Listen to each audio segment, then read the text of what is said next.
Let's talk to Bill Blaine. He's a strategist at Mint Partners. Very good morning to you, young Bill. Good morning, Seamus. Right, what's going on in the world? What's on your mind? What's on your soapbox? We are at a very interesting stage in the world.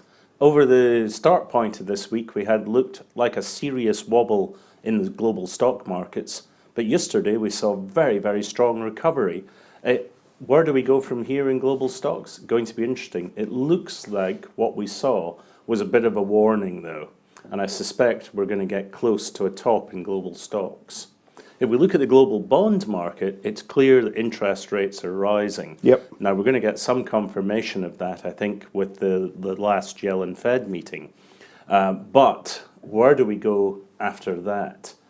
We've got global bonds looking in bear phase, global stocks looking like they are near a top, and we all know that the global economy is expanding very rapidly. Therefore, what should your investment approach be in a market like that? Financial assets, bonds and stock looking weak. Yep. Where do you put your money? Alternative assets. Alternative assets. And this is where it gets very interesting. What are alternative assets? We're talking about people investing in real assets, producing real returns, things that are correlated with global growth and less correlated with the price of global financial assets, bonds and stocks, which we all know have been inflated as a result of quantitative easing. Good examples of alternative assets that are correlated to growth could be things like aviation. You can buy aircraft in the form of a share of the equity or the senior debt through various structures. The aircraft are leased by an airline. If the airline defaults, the aircraft itself can be released to somebody else, and at the end of the period is sold for cash, which you get back. By taking a share of an aviation deal, you're taking a share on the value of an asset that is being used in a growing market. We expect air transport will increase dramatically in the next 20 years. Now, a lot of that will be in Asia, but it's a growing market. The same could potentially be true of shipping. Over the last 10 years since the global financial crisis, shipping markets have been extremely weak because of the slowdown in global trade. Some parts, like liquid natural gas, for instance, have been stronger, but generally bulk carriers and even containers and even tankers have found the assets are extremely cheap. If you believe the global macro alignment of sustained growth everywhere, then shipping's another area that's worth looking at. And then another area, and there I've got a whole list, I'm afraid, Moose. Another area to think about could be infrastructure and renewable power. Now, this is something that appeals to many investors for a number of reasons. Renewable power, which could be solar power, wind, waste energy, and increasingly people looking at tidal power, produces carbon-reducing energy. And that's something green, and that's something that people want to get into. Now, there has been a big movement in the last couple of years for green bonds, but frankly, a lot of these are just normal deals disguised with a green title. If you have an ethical fund, or if your fund investors are asking for ethical green investments, perhaps it's time to be looking at how to invest not in stocks and shares, but how to invest directly in renewable power sources. And this, I think, is one of the biggest investment shifts that we're likely to see in the next couple of years. People moving away from simply buying stocks and shares, whether that's in a passive form, such as an ETF of stocks, an exchange-traded fund, or in simply handing money over to an equity or a bond manager to run. And I think you're going to see funds that are focused on renewables, funds that are focused on alternative type real assets becoming an increasing area of interest. Okay, so 2018, stock markets, a huge amount of people think we're in the ninth innings and coming to an end.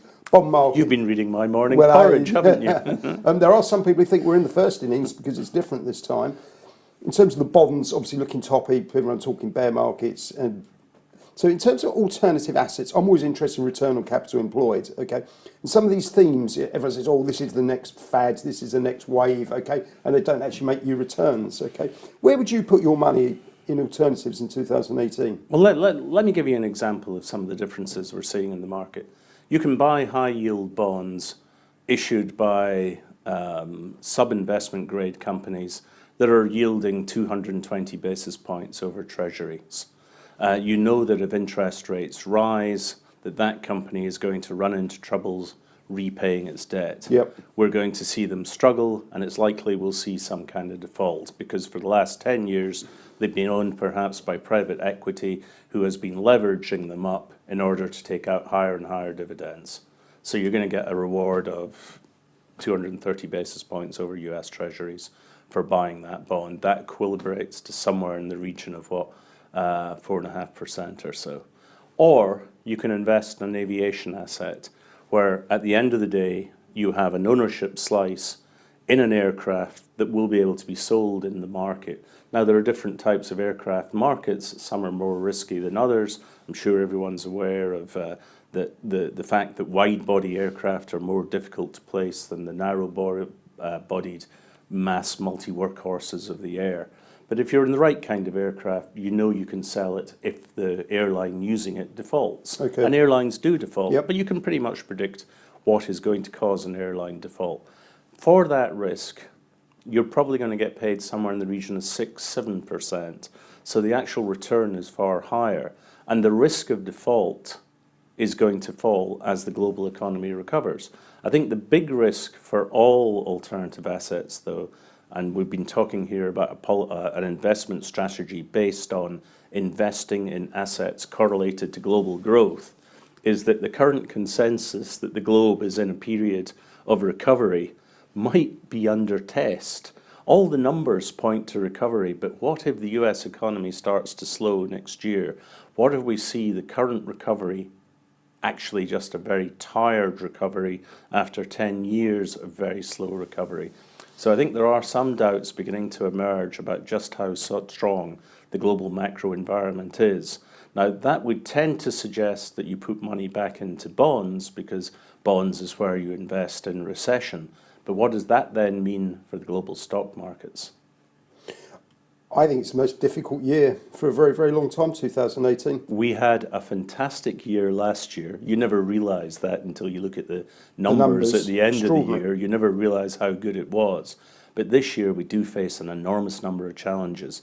In the bond market, the effects of quantitative easing have made bond market spreads frankly unsustainable. When high yield junk is yielding so little more than the supposedly safe asset class, you have to wonder what's going on, especially when interest rates will rise.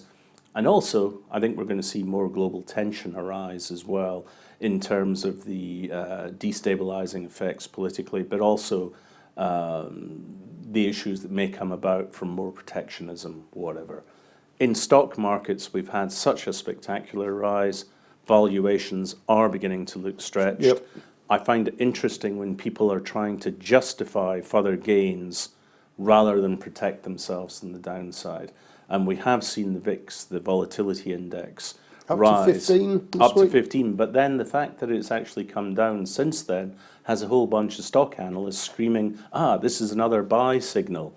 That's what I mean about the mentality of the market being predicated towards further upside rather than thinking about, well, maybe we're at the top. How much further can this go? Now, I know that sounds very nervous, ninny type approach, but I've been doing this long enough to know that when a market goes parabolic, that you're going to see something happen You're on going the to have other a stop side. and reverse at some point Yeah. in time. Just to finish off, okay, I always think having a few out of the money put options on the back book is always wise. Bill, as always, thank you very much. Thank you for very your much, time. Miss.